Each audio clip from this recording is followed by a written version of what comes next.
workshop. This is a very defining moment for not only the Sierra Leone Roads Authority as an institution responsible for the development, maintenance, management of roads, but for the country as a whole. Over the years, the Sierra Leone Roads Authority has been engaged in the development of roads at different hierarchies in the country. We've succeeded in connecting our two neighbors, Guinea and Liberia. In fact, our section of the Trans-West African Highway is 100% paved, just more than 480 kilometers. We then came down to the next aspect of ensuring interconnectivity to our district headquarters towns. So except for Kamakwie district headquarters, which is Kamakwie, and of course, Falaba district, which headquarters is Mongo. On that side, we are progressing very well with road works in that area. But then almost all district headquarters towns are connected. We are also very busily engaged on the road that will connect to mainland, or the biggest town in Bon district, and that's Matru. In the next maybe 1.5 years, all of that will have been paved. So the next aspect of our objective will be ensuring that all the interconnected roads, regional roads, when I say regional, I mean the local regional, for example, from the south to the east, east to north, etc., etc. And the Kambia-Madina junction, Tomparie to Kamakwie is a classical feature of a regional interconnected road. But that's not the only thing about it. In the history of this country, the biggest road project we've ever had was the Bandajuma to the Liberian border road, which was 105 kilometers, including the accesses. Today, we are here for a startup workshop for another road that will be 105 kilometers. And this road, similarly, connects Kambia district in the northwest to Karile district in the north.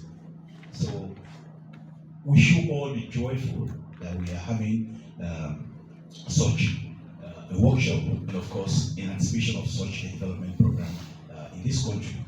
Over the years, we've been working very seriously with the Islamic Development Bank to see how this project will come to a reality. We started off with a situation where essentially it was going to be a commercial loan, but then it's no secret that our financial position as a nation is a little bit struggling. However, with the interest the Islamic Development Bank has in our own national development, they have gone all out to see how we could get the best for less. Looking at the region, for example, Senegal, other parts of Africa like Uganda, Eswatini, and then even in Asia, Malaysia, they've seen how an alternative surfacing material has proven to be very, very, very effective and ideal. And that's the technology that is now being transferred to us. A technology that we, as a nation, Sierra Leone, in this Mano River Union, will be the first to experience, and perhaps will eventually be the hub for its deployment in the sub-region. Today, instead of a commercial loan, we are now having a sort of a concessional loan with a grant component to it. I think there's nothing could be better than that.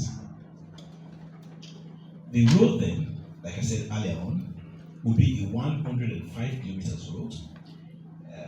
Of course, I've talked about where the areas that it will move from to and then end. It has three key components. The very first part of its component has to do with the normal civil works for a road project. The pavement layers, excluding the wearing costs, the drainages, culverts, and so on. All other related road structures, road signs, those will be there. That's one aspect of it. And then the key component, which has to do with the road surface, that's where this technology will be deployed, pro-based technology.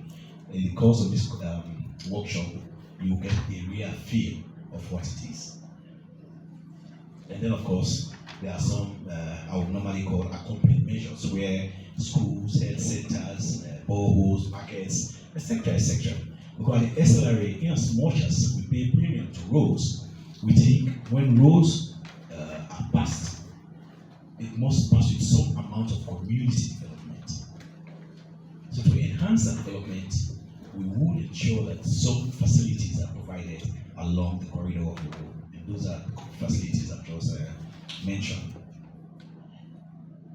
Technically, the road structure will follow our standards, which means the total road width might be 10.2 or 10.3 meters wide. It's going to be a two-way road with two shoulders on each side, 1.5 meters wide. So essentially, it's going to be like any of the other nice roads that you've admired in the country. There would be a supervision consultant, but primarily the Director General and the team at the Sierra Rules Authority will be the supervisors. For that reason, the Sierra Rules Authority has set a dedicated project implementation unit, a unit that is composed of experts in different areas, fishery, engineering, environmental, and so forth and so on. And that unit would work with the contractor, the consultant, to ensure that the project is delivered as desired. The ISDB will also be ensuring that the capacity of the Sierra Rules Authority is built for. I don't want to go into the details of the capacity building. Let it be known that a lot of capacity building issues have been identified by both the SLRA and the ISDB, and those issues will be actualized during the course of the implementation of the project. But additionally, like we all know, this is a main technology being introduced into our environment. So there will be the possibility for the transfer of knowledge and, of course, the technology, such that at the end of the project, there will be indigenous Sierra Leoneans who will be in the capacity to further such works with this technology. Essentially, when our brothers, from Probase would have left, we wouldn't want any void to exist. Because, of course, like I said earlier, our dream is to ensure that Sierra Leone becomes a hub for the deployment of Probase. So, which means we should be in the capacity to adequately deploy that technology in other parts of the region. Key also, though I've not seen that prominent in this workshop, but gender mainstreaming and inclusivity will be captured in that project. I had a hope that the women will come in front. We only send them to the front, but they take themselves to the back. I wonder why. Take up the task.